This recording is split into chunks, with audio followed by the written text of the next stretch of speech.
Ela foi pendurada numa árvore como se fosse um aviso. Um bilhete pregado ao tronco, sujo de chuva e pó, dizia o que ele queria que todos lessem: mulher que não dá frutos não merece viver. O vento passou entre as folhas do baobá e fez o papel capotar, expondo o rosto de Elvira. Máscaras de sangue e pó, olhos abertos demais para o que o corpo suportava. Ao redor, os homens da casa grande riam, bebiam e batiam palmas. Do outro lado da roça, nas sombras do milharal, um homem observava em silêncio. Ninza viu tudo. Viu a corda apertar, a pele murchar, a desesperança se tornar espetáculo. Viu também o jeito que o corpo de Elvira cedeu, como se finalmente quisesse desistir. Ele não estava ali por ela, não por dever, não por compaixão que brotasse de um passado de regalias. Estava como sempre estivera, pelas razões mais duras, pela memória de vozes que tinham sido arrancadas de sua infância, pela lembrança daquelas mãos, Calena e Ecucui, que aprendeu a amar como se fossem o mundo. Estava porque havia, dentro do peito, uma lei antiga que o avô lhe ensinara. Quando a injustiça se torna espetáculo, a coragem se torna obrigação. Ninza correu. Corre, palavra curta, ação tão simples que não cabe explicar por que tantos hesitaram.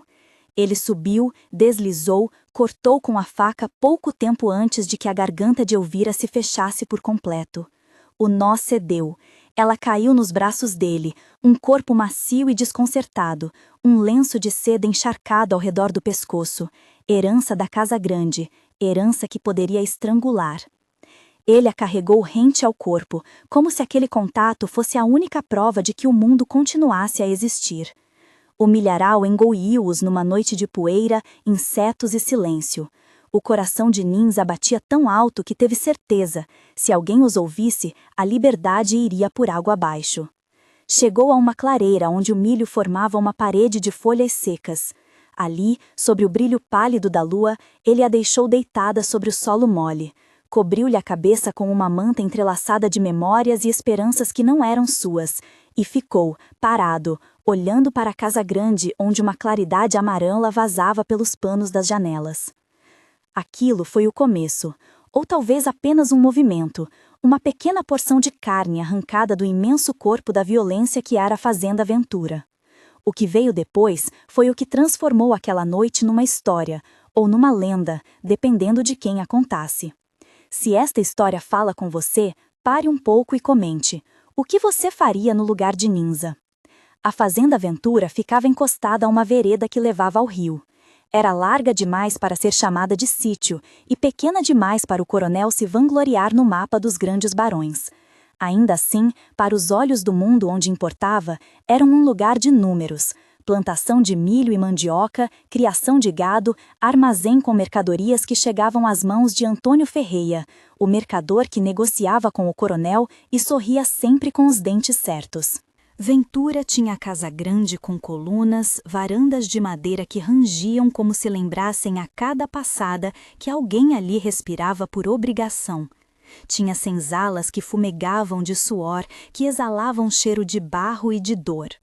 Rodrigo Tavares da Ventura, o coronel, governava aquilo tudo como se fosse um reino de um só homem. Era homem feito para governar pelo medo, punha homens em piquetes, gravava chibatadas como se fossem cifras no livro da aritmética, procurava nos outros a humildade que ele mesmo recusava.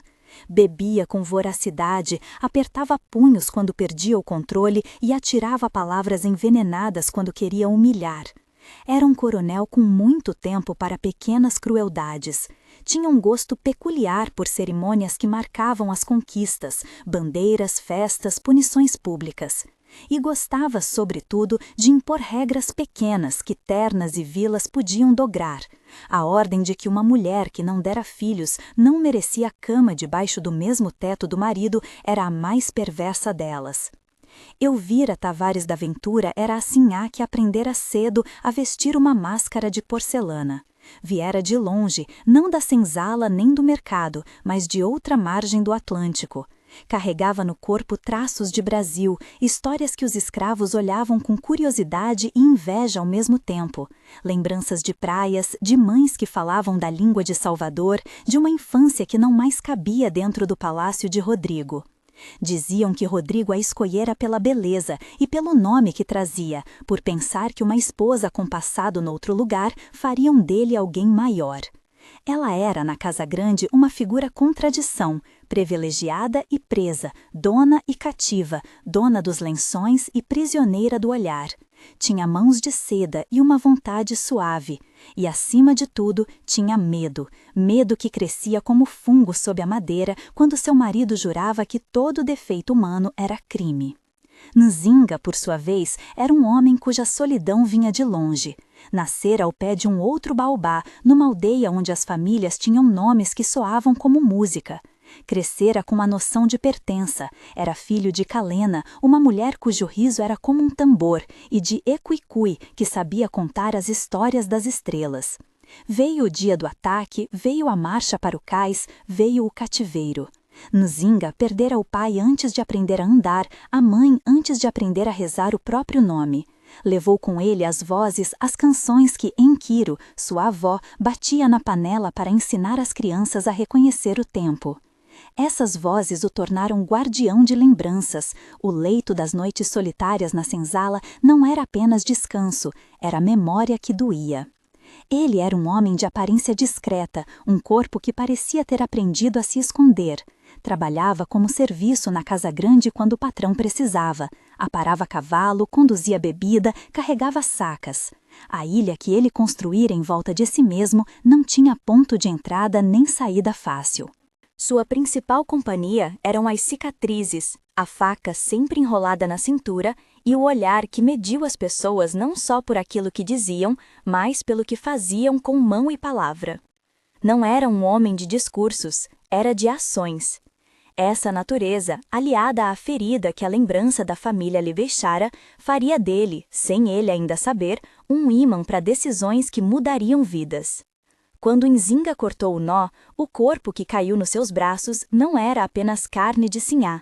Era um reflexo de algo que partilhava com ele, a condição de estar exposta a uma vontade que vinha de fora, de não existir senão para cumprir uma função que outros decidiram.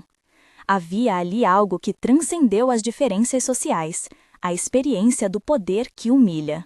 A resenha do milharal foi o lugar onde os dois costuraram uma conversa que ninguém jamais poderia ter imaginado.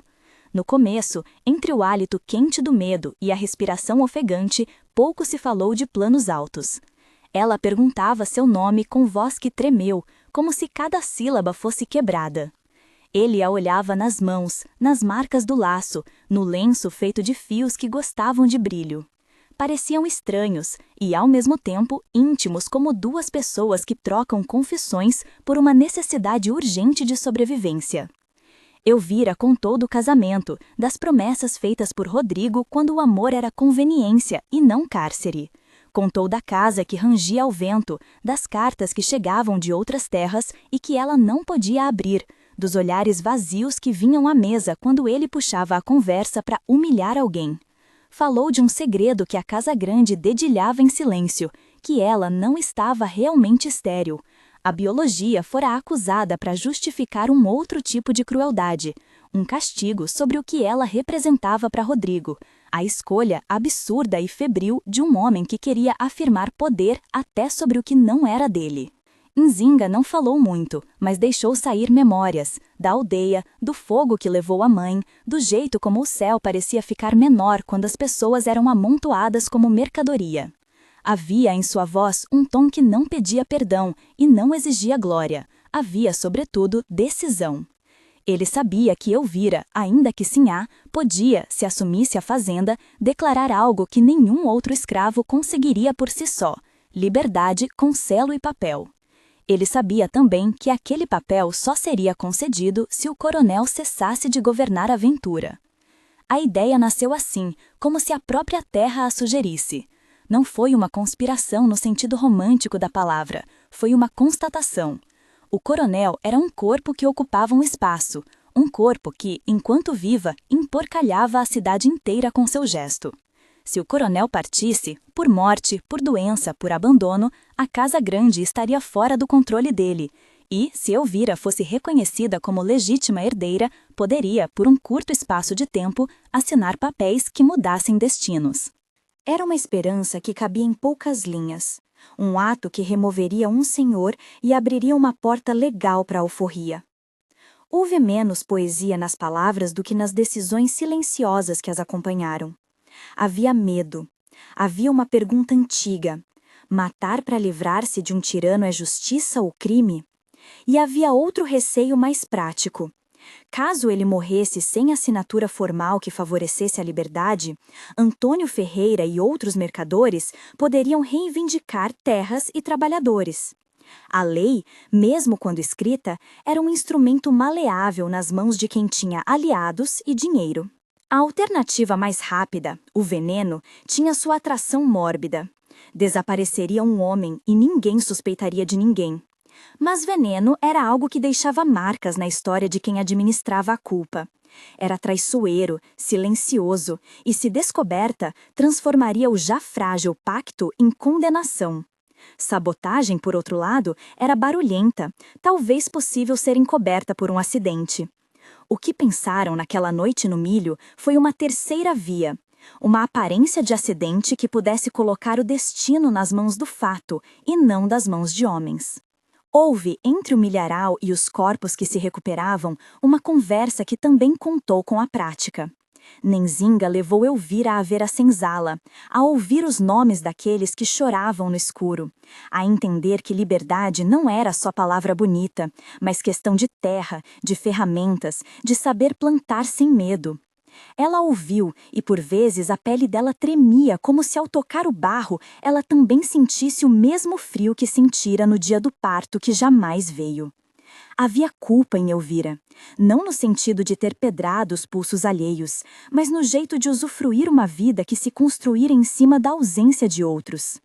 Ela chorou como quem descobria na água de uma barragem que a fenda tinha sido feita por sua mão, mesmo sem intenção.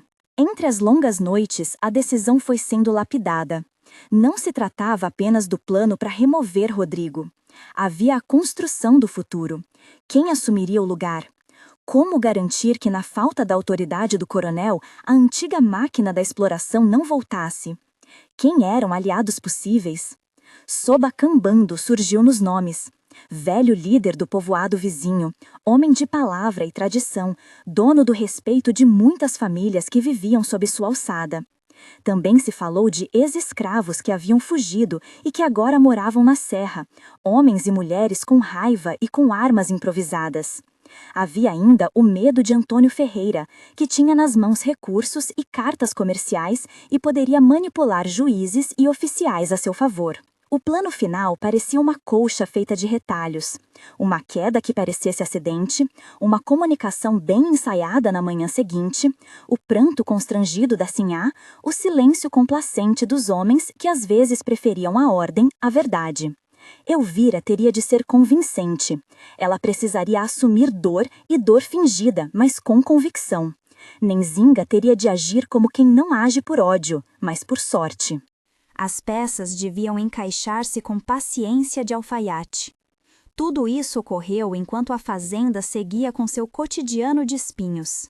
Rodrigo montava seu cavalo e cavalaria em direção às terras como se fosse inspeção, um gesto que servia para lembrar aos trabalhadores que sua sombra era a lei.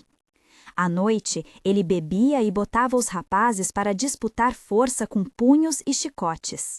Havia festas com músicas repetidas, onde a voz de Elvira parecia sempre meio deslocada, como se voltasse de longe.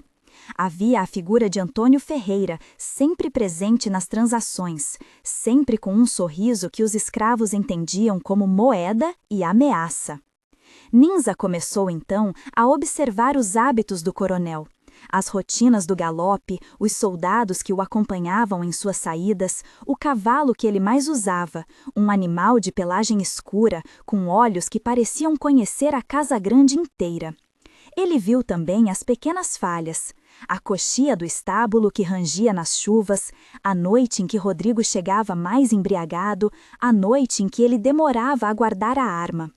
E aprendeu o que todo homem que pensa em mudar o curso do destino deve aprender, que a coragem só vale quando calculada, que o instinto precisa andar de mãos dadas com a prudência. Nos dias seguintes ao resgate, a relação entre Ninza e Elvira foi se transformando. Não era amizade, não era amor, pelo menos não no sentido dos romances que se contam nas casas de leitura. Era uma aliança, algo que lembrava parceria comercial. Ela trazia o nome, a posição, um passaporte jurídico para um futuro. Ele, o corpo, a coragem, a astúcia dos que sobreviveram a uma vida inteira de vigilância. Eles passavam horas sentados no chão do milharal, trocando pedaços de vida, lembranças e planos. Às vezes, em silêncio, apenas olhavam para o corpo da fazenda à distância. A luz do lampião que escapava pelas frestas da casa grande, o vulto dos capatazes que apareciam como fantasmas em movimento e mediam o peso de cada passo que iam dar. Elvira, durante essas conversas, confessou o que a maioria desconhecia. Havia um documento antigo, um contrato de casamento, uma cláusula herdada do costume dos colonos, que permitia que, em caso de morte sem herdeiros diretos, a propriedade ficasse nas mãos da família mais próxima. Isso era a máquina do jogo. Se Rodrigo morresse sem herdeiros reconhecidos, a casa e as terras poderiam cair nas mãos de parentes, que, por algum acordo, podiam ser persuadidos. Era pouco, mas era uma fresta. Elvira sabia disso porque, em sua juventude, vira os papéis que circulavam entre as mesadas e os acordos, sublinhados e carimbados. Ela poderia, talvez, inverter o jogo se apresentasse provas de que sua união era legítima e que ela era, portanto, a administradora natural. Mas isso exigia uma combinação de sorte, legalidade e poder de convencimento. Um homem só, com uma faca e com as lembranças da mãe na cintura, não bastaria. Ninza ponderava. Não gostava de ouvir a própria voz quando falava de morte. Nunca gostara da ideia de levar a vida de outro homem. A sua luta fora sempre por arrancar correntes, não por colocar outros no chão. Mas havia uma outra regra que também aprendera. Quando o mundo prende, às vezes o coração precisa abrir caminho com passos que a lei não escreve. E existia, por baixo de tudo, a memória de Ecuicui, um homem que jamais voltara a falar de sentir alegria depois que os filhos foram tomados. Aquela ausência tinha um peso que fazia Nzinga receber a ideia de tirar a vida de Rodrigo como se recebesse uma faca atravessada em suas próprias costas.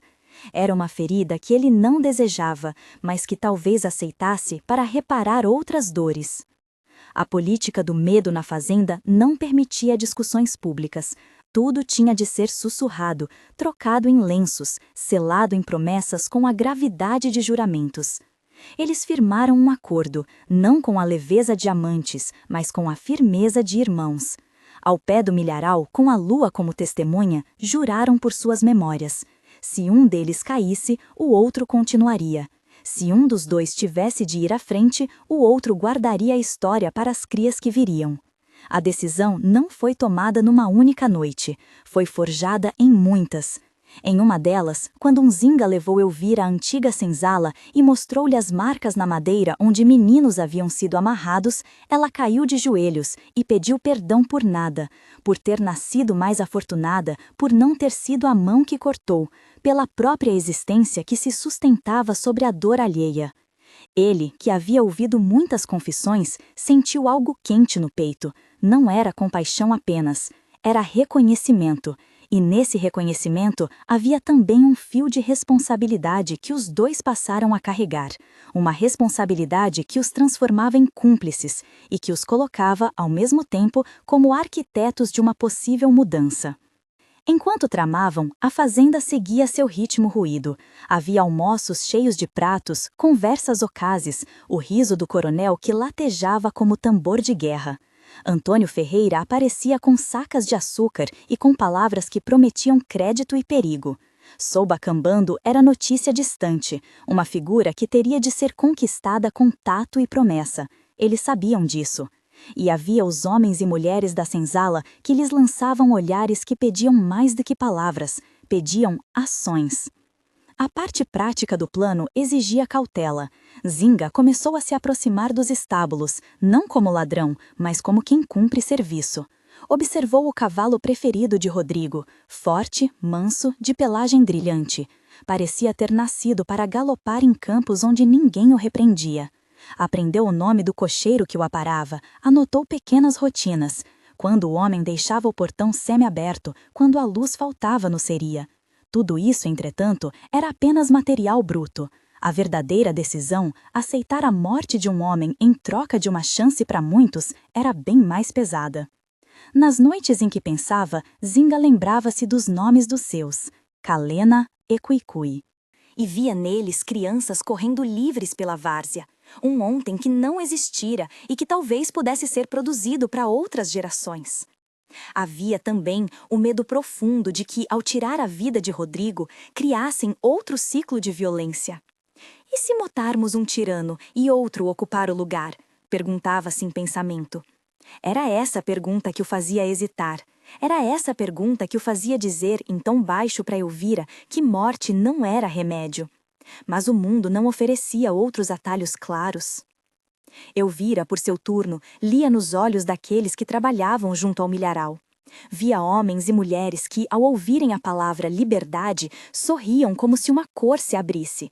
E pensava em como usar seu lugar para algo melhor, não apenas para trocar os escravos por empregados, mas para investir em uma maneira de viver que fosse, ao mesmo tempo, digna e prática. Pequenas hortas para cada família, uma casa de lenha onde as crianças aprendessem a ler, pequenas cartas de alforria que fossem distribuídas com terra e ferramentas. Havia idealismo, sim, mas também havia consciência de que o ouro não transformava o coração. Era preciso mais do que vontade, era preciso estrutura. O que Nzinga e Elvira começaram a construir naquele milharal foi então um mapa que tinha dois sentidos, o de remover o coronel e o de criar algo depois. Sem o segundo, o primeiro seria ato de vingança sem poesia. Eles discutiam, às vezes acaloradamente, às vezes como dois velhos contadores de conto que remexem sempre na mesma história para ver se ela muda. Havia pontos de conflito. Elvira queria que as alforrias fossem legais, registradas. Zinga dizia que, em muitos casos, o papel não bastava se o poder de Antônio Ferreira estivesse disposto a rasgar assinaturas com o mesmo desprezo de um senhor que rasga um documento. Eles discordavam, mas nunca de saída, sempre concordavam em guardar a prudência. Crescia ao redor deles uma sensação de que algo maior os observava. As noites passaram a ter mais passos suspeitos, a senzala murmurava com menos confiança, e até os pássaros pareciam voar diferente antes do amanhecer. Alguma coisa no ar mudara. O milharal parecia mais ansioso, e a lua, às vezes, pálida demais para ser apenas luar. Zinga passou a ter sonhos com sua aldeia, as mãos de Kalena na panela, a largura do rio, a dança que fazia a terra tremer. Acordava com a faca à mão, estava sempre pronto. E então veio um dia em que tudo teve que se decidir. Não pelo plano pronto, não por uma urgência exata, mas porque o destino, avesso à calendarização humana, bateu à porta. O coronel, naquela semana, havia humilhado um jovem até a beira da morte. Havia dado ordens que quase queimaram a plantação por descuido. Havia, mais do que tudo, aumentou seu ódio por Elvira, como seu corpo carregasse a prova do poder dele. Ele surgiu mais violento, mais truculento. Os olhos dele buscavam quem poderia sofrer. Era assim que ele reafirmava sua autoridade. Ninza observou Rodrigo na varanda uma noite, o homem com um copo de cachaça na mão, rindo de uma piada ruim. O céu estava limpo e a lua fazia sombra sobre a casa grande. Havia um silêncio no mundo que precede as tempestades. Ninza sentiu esse silêncio como convite e ameaça. Pensou em Kalena, pensou em Equicui, e, como quem dá um passo sem olhar atrás, aproximou-se do estábulo. Não para agir ainda, para aprender, disse a si mesmo, para sentir o cheiro, para tocar o couro do cavalo e saber o que aquilo poderia significar. Havia uma tremura nas mãos que ele procurou negar com uma respiração profunda. À distância, dentro da casa grande, ouviu-se um riso. Um homem bateu no copo, e a noite seguiu seu curso, como se nenhum ato pudesse realmente romper o tecido do dia. Mas o tecido já vinha desgastado há anos, E uma hora, com pouco barulho, começou a desfiar. Ninza se afastou do estábulo, a pistola da imaginação nas mãos e a responsabilidade no peito. Voltou ao milharal, onde Elvira esperava, com olhos verdes que pareciam conter o oceano, com mãos que ainda tremiam ao tocar o chão. E foi ali, entre os talos secos e o odor de terra, que disseram a si mesmos que o plano seguiria adiante. Não como uma celebração, mas como um enterro do velho tempo que aprendeu a ensinar o medo como modo de governo. A decisão foi tomada com a humildade de quem sabe que aquilo pode se tornar perdão ou tragédia. Era, por enquanto, apenas um passo no caminho. Mas o passo marcava o início de algo que não tinha volta. Eles assinavam, com um silêncio que doía mais que palavras, o nome daquele novo destino. Na manhã seguinte, quando a Casa Grande acordou com o sol, nada ainda tinha mudado. O vinho do coronel secava na boca. A vida seguia sua repetição irritante. Mas naquele mesmo poente, enquanto Ninza aprontava-se para o trabalho e Elvira fingia a dor que seria necessária para o teatro que viria, havia um nó no ar, um anúncio silencioso, que o futuro já não seria o mesmo. E então, numa tarde em que os tambores batiam em sonhos de chuva, Ninza caminhou até o baobá onde a placa insultante fora arrancada. A madeira ainda exalava poeira de papir, havia marcas de corte no tronco, cicatrizes que alguém deixara. Ele tocou o local com a palma da mão. A pele sentiu rugosidade, o tempo. Ali, sobre a árvore que conhecera gerações, ele fez uma promessa que ninguém ouviu. Não era apenas salvar Elvira, era abrir uma passagem para todos os que trabalhavam ao redor. Era, se possível, acabar com o espetáculo. A promessa sacudiu-o, mas promessas por si só não movem pedreiras. Havia passos a seguir, escolhas a vencer. E naquele momento exato, quando Ninza voltou para casa com as mãos sujas de terra e a cabeça cheia de planos, a história suspendeu-se entre a coragem e o medo. Algo maior estava por vir, e a primeira grande encruzilhada havia sido americana, escolher qual caminho tomar. Veneno? Sabotagem? Exposição pública? Eles tinham decidido a favor de uma queda que parecesse acidente, uma queda que não deixasse cheiro de traição. Uma queda que, se bem encenada, poderia abrir as portas da aventura sem transformar a liberdade em puro derramamento de sangue desnecessário. Nzinga pôs a faca de volta na cintura. Elvira amarrou um lenço no cabelo como se fosse preparar-se para uma visita. Eles trocaram um olhar. Não havia alegria, apenas o calor pesado de quem sabe que a linha se aproxima. Caminharam para casa com passos que não sabiam mais que eram deles próprios. A noite trouxe consigo o som habitual, risos, pratos, a fumaça dos lampiões. Do lado de fora, o milharal os observava como testemunha impassível. Dentro, a Casa Grande pulsava com um ar de normalidade que se concretizava como desafio. Nzinga ficou a uma distância segura, observando os movimentos dos capatazes. O cocheiro deixava o casco do cavalo descalço demais. O velhote que guardava a chave do estábulo e que há muito sonhava em partir. Havia falhas, como sempre. Havia pontos onde a rotina deles era também um ponto de apoio do plano. E quando Nzinga ouviu a gargalhada alta do coronel, uma gargalhada que soava como tamborileiro de mau agouro, respirou fundo.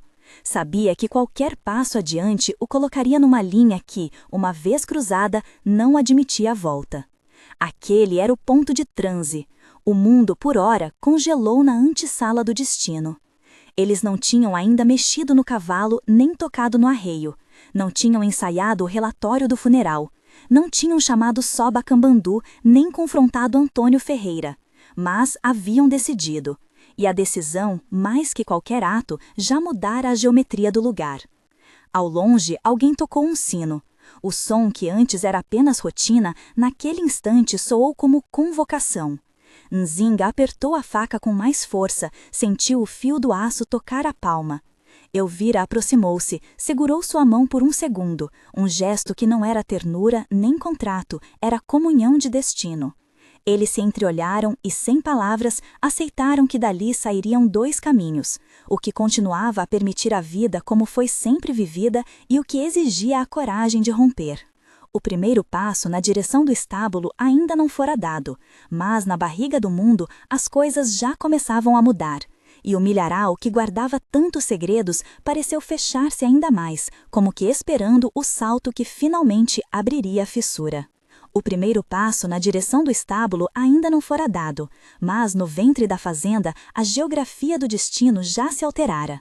O que se seguia não era plano escrito, era tecido de coragem e medo, e as linhas que seguravam o tecido tinham mãos tremendo.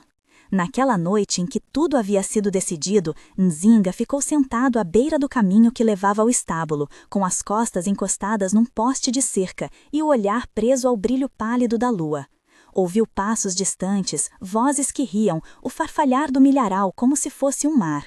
A faca na cintura pesava mais do que a madeira do cado. Cada ideia que cruzava sua cabeça vinha acompanhada de uma imagem. Kalena sorrindo, Ecuicui cantando, as crianças da senzala correndo sem medo. E por cima de tudo, o rosto de Elvira, já salvo, já diferente. Alguém que podia assinar papéis e ser o rosto legal da mudança. Era isso que lhe dava alguma licença para pensar em um ato extremo. Elvira também não dormiu. Sentou-se diante da janela, as mãos apertando o lenço que cobria o pescoço, e deixou que a respiração se tornasse pequena. Aquela simulação de dor que ela ensaiara para as manhãs seguintes, sons contidos, passos vacilantes, lágrimas que parecessem naturais, precisava ser convincente. Havia um teatro inteiro por trás de um único papel, o papel de viúva que poderia pedir o reconhecimento e cuidar da propriedade. Contudo, no interior, sua alma era um labirinto. Nunca questionara tanto uma escolha. Havia ali um nó de remorso, de justiça e de vontade de reparar, ou pelo menos de tentar. O que Zinga fez, no entanto, foi seguir a rotina do cavalariço, como se fosse apenas mais uma das muitas noites de serviço. Aproximou-se do estábulo com o passo calculado de quem já vivera na borda, olhando os cantos, sabendo que em qualquer esquina a vida pode se romper. Não tocou nos arreios por mais do que o necessário. Só tocou o couro como quem segura uma memória. A pele do cavalo quente, o cheiro de feno e suor. E quando o cavalo relinchou, no momento em que o corpo maior de olhos escuros ergueu a cabeça, Zinga puxou o fio do plano que haviam costurado. Não havia um gesto que trouxesse orgulho, havia apenas um gesto que parecia inevitável. A execução foi breve e violenta no seu silêncio. Não havia desejo de espetáculo. Havia, isso sim, o desejo ardente de não permitir que o coronel continuasse a comandar com aquela arrogância perversa. A queda aconteceu numa trilha estreita, onde a terra descia para uma ravina coberta de capim seco. O cavalo, que tanto conhecia a propriedade quanto o dono, foi a última testemunha. O barulho do corpo rolando entre as pedras ecoou como um erro do mundo. Silêncio depois. Gritos depois. O mundo inteiro pareceu segurar a respiração. Havia sangue, havia lama, havia uma cena que podia ser lida de maneiras diferentes, conforme o olho que a observava. Como um acidente trágico ou como algo arquitetado por mãos que procuravam justiça. A dúvida seria arma e também defesa. A manhã seguinte trouxe os capatazes, os homens da vila e os curiosos. O corpo do coronel foi encontrado aquietado onde a ravina o guardara. Havia marcas de queda, havia sinais de embriaguez, o vinho, como sempre, espalhado no corpo dos que governavam com prazer. Elvira, no papel que dominava com mestria, caiu em prantos, rasgou roupas, mostrou as marcas do medo que existiam em seu pescoço e entrevistou-se com a dor que a conveniência exigia. O choro dela era convincente. O pranto dos homens por conveniência foi automático. Entre lágrimas demarcavam-se interesses. Alguns murmuraram acidente.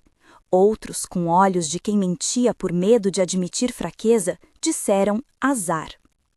Para muitos na casa grande na vila, aquilo era um teatro do destino. O senhor que cavalgara demais, a terra que traiu. Para os do lado de lá do curral, o teatro veio com surpresa e para alguns com alívio contido. Na senzala, os olhares se cruzaram em silêncio. Havia uma corrente de choque, depois de alívio e em seguida de medo. O que viria depois? quem aproveitar-se-ia do vácuo de poder. O funeral do coronel foi estudado como um ritual de afirmação. Bandeiras, chapéus, discursos que falavam de bravura e de destino. Elvira apareceu entre lençóis e véus, fazendo-se de viúva desolada. No meio do luto ensaiado, pronunciou as palavras que haviam sido combinadas, que, diante daquela perda, assumia a administração provisória até que os entendimentos legais se resolvessem. Ali havia dois fatos, o factual e o técnico. O factual era a verdade, um homem jazia morto. O técnico era a astúcia. Elvira, enquanto a cólera e o desespero periférico se manifestavam, tinha em mãos as peças jurídicas mínimas para pedir reconhecimento. Na manhã seguinte ao funeral, quando a poeira do cortejo ainda pairava, Elvira subiu à varanda da Casa Grande e falou. Fez uma declaração que misturou luto e pragmatismo. Falou da dor, de como a Ventura era seu lar, que lutaria para manter o nome da família, que faria o necessário para preservar o trabalho das pessoas. E então veio a surpresa. Anunciou a libertação de todos os escravos da fazenda. Anunciou alforrias, terras e ferramentas. Havia ao redor um choque que poderia ser tanto incredulidade quanto esperança. O anúncio foi recebido com reações variadas, choro, incredulidade, sussurros de cautela. Para muitos, a palavra alforria vinha carregada de risco. Para outros, era a própria redenção. Elvira deu os nomes, chamou quem poderia assinar os papéis, estabeleceu datas e compromissos. Havia, no entanto, algo que nem ela nem Zinga tinham certeza. Se os documentos resistiriam às maquinações de Antônio Ferreira e das famílias que viam a fazenda como possibilidade de expansão. A lei era uma palavra que se definia muito mais sobre o papel do que na realidade das terras. Ela sabia que precisava de aliados. Zinga, por sua parte, sentiu um alívio que não o libertava do peso. Quando os primeiros escravos receberam as alforrias, ele viu rostos que mudaram em instantes. Olhares que antes mediam o perigo tornaram-se olhos que avaliavam o horizonte. Era uma mudança de pequenas peças. As mãos agora tinham a responsabilidade de cultivar não apenas para saciar ordens, mas para alimentar famílias. As sombras diminuíram, por hora. Mas a paz foi curta. Antônio Ferreira, o mercador que sorria com os dentes certos, não tardou a sentir o cheiro da oportunidade e do perigo. Para ele, a morte do coronel era um terreno fértil. O contrato herdado de décadas, as dívidas e as alianças poderiam ser reorganizados. Antônio não era homem de armas, era homem de papéis. Começou a mover suas cartas. Procurou parentes, insinuou o juiz, ofereceu dinheiro a quem pudesse tomar partido. Encomendou-se por cartas e promessas que corriam pelos salões dos homens que contavam favores. Ao mesmo tempo, sussurrou aos soldados e aos mercenários que rondavam a parte alta da serra: a Ventura está vulnerável. A notícia da libertação na Ventura começou a se espalhar como fogo que encontra vento. Chegou às vilas vizinhas, foi sussurrada nos mercados e chegou aos ouvidos de Soba Cambando. O velho líder, que tinha reputação de homem de palavra e de tradição, ouviu a história com cautela.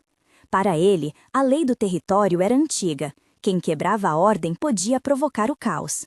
Mas havia outra lei, enterrada nas crenças do povo, que dizia que a terra não pertencia a quem a usava por violência. Cambando vem com seus próprios códigos e, nesse caso, viu na proposta de Elvira uma possibilidade de reforçar a dignidade das famílias e também de proteger sua autoridade. Ofereceu-se a mediar. A aliança com Soba Cambando foi um passo fundamental. Ele chegou com homens que o respeitavam, com a autoridade de quem fala em nome de costumes e de quem conhece, melhor que qualquer forasteiro, as complexidades das aldeias e das barrancas. A presença dos Sobas trouxe respeito e um peso que as cartas de Antônio não tinham. Era impossível contestar a força de quem vinha apoiado pelas famílias e pelos rituais que vinculavam os homens à terra. Elvira, cuidadosa, manteve o tom diplomático. Ofereceu parte das terras de refúgio para as famílias dos Sobas, formalizou acordos de proteção e prometeu que a aventura seria aberta para trocas justas. Ninga, por baixo, observava. Sabia que a aliança era frágil como toda aliança que se apoia em interesses, mas precisava dela. As tensões, contudo, não se dissolveram. Antônio, que não vira na negociação um caminho para obter privilégios, contratou homens armados e fez ameaças via emissários. Disse que a morte do coronel não havia sido acidente, que a morte trouxera caos, que era preciso repor a ordem. Essas palavras eram chamadas para as armas. Sobas de certas regiões mais próximas, que tinham razões próprias para se aliar a interesses mercantis, começaram a se movimentar na direção de Antônio. Parecia, por vezes, que Ventura, recém-liberta, estava sendo sondada para um assalto.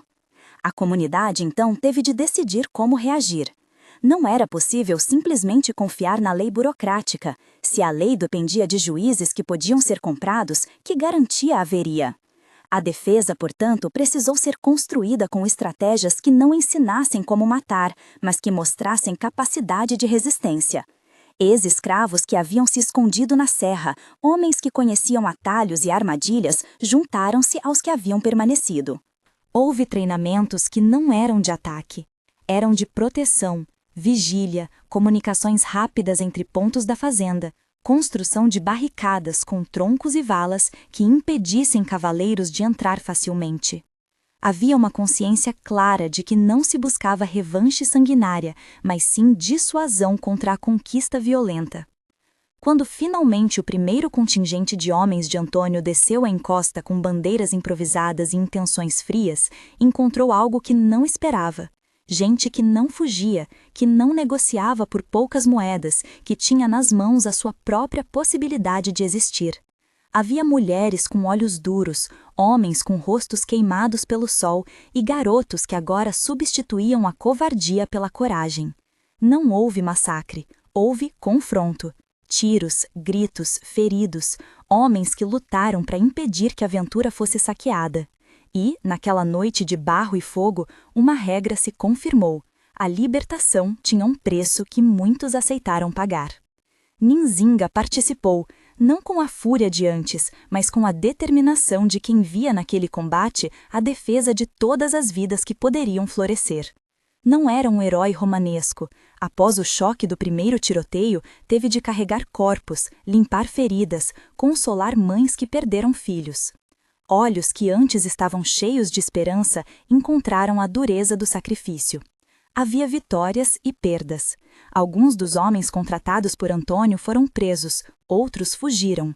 As hostilidades reduziram-se quando soube-se que os Sobas ali presentes se posicionaram firmemente contra a invasão. Antônio, diante de uma coalizão mais ampla, retrocedeu, por enquanto. A vitória, no entanto, era amarga. Ventura contara os seus custos: machados quebrados, casas queimadas em parte, membros do povo feridos. O que antes era apenas um projeto sonhado teve de ser revisto. Os líderes se reuniram e as decisões tinham agora um caráter de reconstrução e ensino. Elvira insistiu em que a libertação não se limitasse ao papel, precisava de sustento. Propôs, com a ajuda de Soba Cambandu, a criação de hortas comunitárias, a distribuição de sementes e ferramentas, a construção de uma escola improvisada onde se ensinassem leitura, aritmética e técnicas de plantio adaptadas às realidades locais. Havia em sua voz a necessidade de transformar os atos de bravura em uma base material que sustentasse o novo modo de vida. Ninzinga foi uma peça central na organização do trabalho. Aprendeu a negociar preços com os negociantes locais, a dividir tarefas, a ser líder sem usar a violência da autoridade. Montou um conselho entre os recém-libertos e os antigos, não para imitar a Casa Grande, mas para deliberar. O conselho fazia reuniões à sombra do baobá, onde antigas mágoas eram expostas e, por vezes, curadas. Era um diálogo às vezes tenso, onde a lei da comunidade começava a ser escrita em pequenos atos: quem precisava de terra primeiro, como partilhar lenha, como gerir um hospital improvisado para os feridos. Havia tentativas de justiça restaurativa. Homens que haviam sido capatazes e que aceitaram se demitir foram convidados a trabalhar junto, em troca de treinamento e de uma chance de reabilitar uma vida que antes era paga pelo poder do chicote. A aventura transformou-se em algo que misturava casa e praça, um lugar onde havia mercado, escola e um pequeno espaço de cura. As crianças que antes brincavam com restos de corda tiveram material para escrever.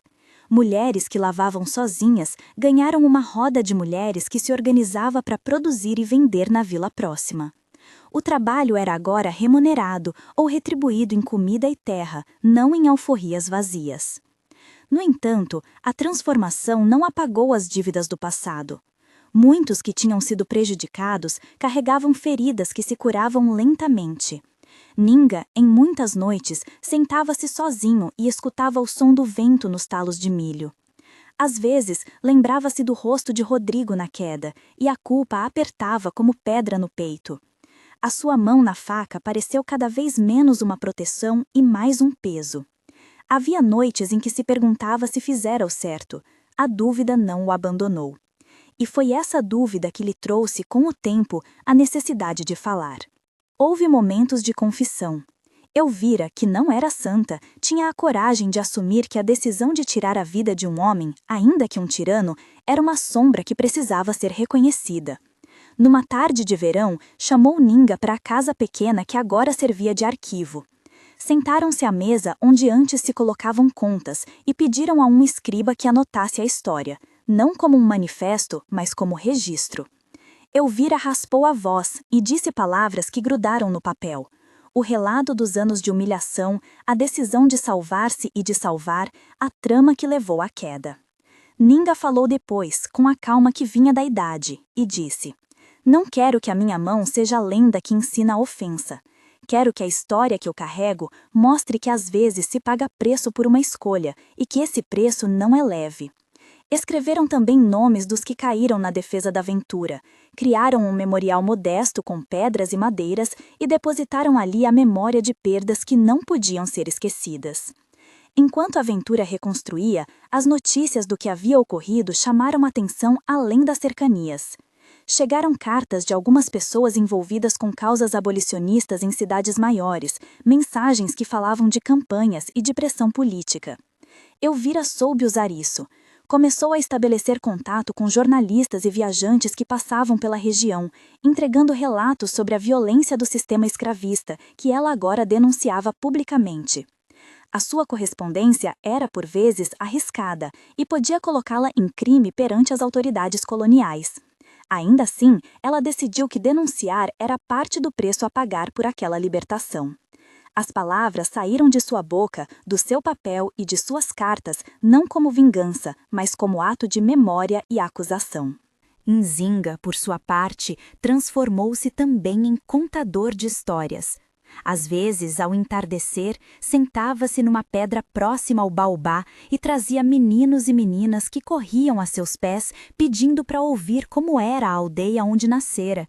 Contava sobre Calenas Anciolina, sobre os rios, sobre as canções que adaptava para ensinar as crianças a plantar e a contar. Contava também, com cuidado, a parte dolorosa, a casa grande, o coronel, a queda. Fazia pausas longas, não para dramatizar, mas para que os ouvintes sentissem o peso dos atos. Sempre terminava com perguntas: o que faríamos por quem amamos? Até onde a justiça nos permite ir? Assim, a memória não era só história heróica, era convite à reflexão. Os anos passaram e a aventura foi, pouco a pouco, transformando-se. As crianças que outrora corriam sem futuro cresceram com educação e ofícios. Uma pequena enfermaria foi construída com doações de mercadores que não compactuavam com a violência.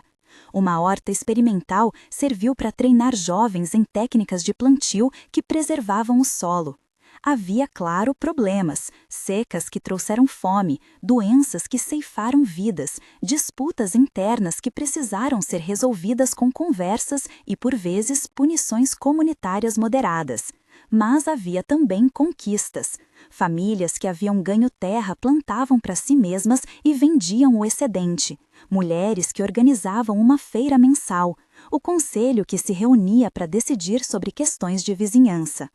Antônio, esvaziado em sua pretensão imediata, não desapareceu por completo. Continuou a operar, a tecer suas redes, a procurar brechas legais. Em alguns casos, conseguiu apadrinhar decisões de juízes de fora e tentou reaver pequenos lotes. A aventura entrou em litígios que duravam anos. Algumas disputas foram resolvidas em termos práticos, pactos firmados com os sobas, pagamentos que reforçavam a posição da comunidade. Outras foram vencidas no tempo, quando a força da prática, povo que trabalhou a terra e fez dela seu sustento, falou mais alto que o papel. O tempo, porém, tem uma usura que não perdoa. Elvira envelheceu. A sua coragem manteve-se, mas o corpo cedeu.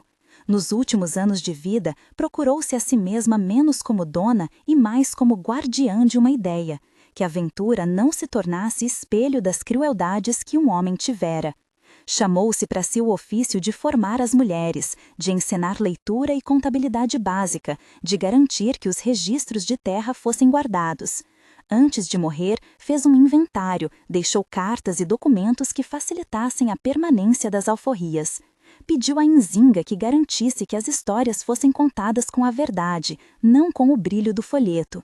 Pedira também que ninguém celebrasse a morte do coronel como justificativa para o sangue. Fizemos o que pudemos, disse a ele numa madrugada de febre, mas cuida para que os meninos aprendam a cultivar sem ódios. Ele concordou. A morte de Elvira foi recebida com pranto e gratidão. Não era mártir no sentido pleno, nem traidora do seu sexo. Era mulher complexa que bebia do privilégio e se tornara, ao fim, agente de uma mudança. Nos seus últimos dias, havia pedidos de perdão e de compreensão. Entre lágrimas, escreveu cartas que circularam além da aventura, que denunciaram a brutalidade do sistema e pediram por reformas. Essas cartas alimentaram, mais adiante, parte da narrativa que abolicionistas usariam para mostrar casos concretos de uma prática que precisava ser abolida. Ninza caiu em silêncio após a morte dela. Passou dias vagando entre a casa e a senzala agora vazia de correntes.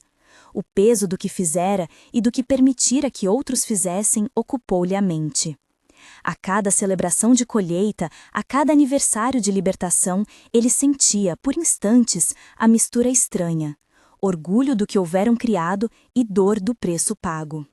Em muitos momentos, caminhou até o baobá onde antes penduraram a placa vergonhosa e encontrou crianças brincando ao redor. Ali, ele se sentava e contava. E as crianças ouviam. Algumas entenderam a complexidade da coragem, outras apenas a simplicidade de que havia homens e mulheres que lutaram para que tivessem pão na mesa. Décadas passaram. A aventura que nascera como casa e prisão transformou-se numa comunidade reconhecida por sua produção e por sua história. Viajantes que passavam raramente deixavam de trazer notícias. À beira do local, ergueu-se uma placa esculpida por mãos locais, substituindo a vergonhosa que uma vez penduraram. Nessa nova placa, em lugar de insulto, havia palavras sobre memória e compromisso. Que ali, no passado, houve humilhação, que dali nasceram escolhas e que o povo escolhera viver diferente. Era um simples memorial, era, ao mesmo tempo, uma lição pública. Ninza envelheceu. A sua barba tornou-se branca. Os dedos que carregaram sacas de milho e também o peso da faca tremiam menos. Em muitos dias, sentava-se ao lado dos netos de antigos trabalhadores que agora tinham nomes e histórias. Era contador. Era também homem que aprendia a perdoar a si mesmo, não por justificar, mas por aceitar que a verdade é que as pessoas agem num mundo de limites e possibilidades. No ano em que Ninza completou 70 anos, sentou-se novamente sobre o baobá. O memorial era uma sombra de pedras baixas. Crianças correram e se deitaram para ouvir as histórias que o homem contava. Ele falou, de novo, não só das épocas de dor, mas também das hortas, da escola, da enfermaria. Falou sobre a queda, com as palavras que o tempo lhe tinha dado. Confessou o que fizera, falou do remorso que o acompanhou e da decisão que naquele momento lhe parecia tanto um crime quanto um gesto de liberação. Contou os nomes daqueles que lutaram e daqueles que trabalharam para a reconstrução. E no fim fez uma pausa. A idade tinha dado à sua voz um tom de quem já entendeu que as respostas nunca são simples. Não conto esta história para ensinar que a morte é remédio, disse ele, com a voz macia. Conto para que vocês saibam que as escolhas têm peso, que a liberdade exige cuidado, que a justiça pede aos homens que pensem além de si. As crianças ouviram com os olhos grandes. À volta, adultos jovens trabalhavam nos canteiros. A Ventura continuava a plantar. O legado, ao contrário do que as vozes simplistas poderiam dizer, não foi apenas redenção, foi também memória. A comunidade construiu um arquivo onde os nomes das vítimas de violência dos tempos de escravidão foram listados. Havia registros de quem recebia terra e de como se distribuíam as sementes. Havia cartas de Elvira expressando arrependimentos e denúncias. Havia também documentos que mostravam acordos assinados com Soba Kambandu, com outras lideranças e até com alguns que outrora haviam sido contrários. Essa transparência foi parte do modo de garantir que a Ventura se mantivesse íntegra. Com o tempo, outras experiências semelhantes surgiram em lugares próximos. Alguns aproximaram-se da Ventura para aprender. Alguns vieram com ideias próprias, outros vieram para confrontar. O que se percebia era que a mudança era um processo doloroso e lento. Não havia milagres que apagassem o passado. Havia, sim, trabalho contínuo para transformar as bases materiais e morais da comunidade. Nzinga, no ocaso de seus dias, guardava uma pequena caixa de madeira. Dentro havia cartas, sementes e o lenço de seda que um dia quase sufocara Elvira. A caixa era lembrança, não troféu. Às vezes, ao amanhecer, caminhava até a margem do rio e pensava nas vozes que o criaram. Calena, Ecuicui, Nquiro. Falava em voz baixa, como quem reza, e pedia para as crianças serem cuidadosas com a terra e com uns aos outros. Não fazia juramentos de vingança, fazia promessas de ensino.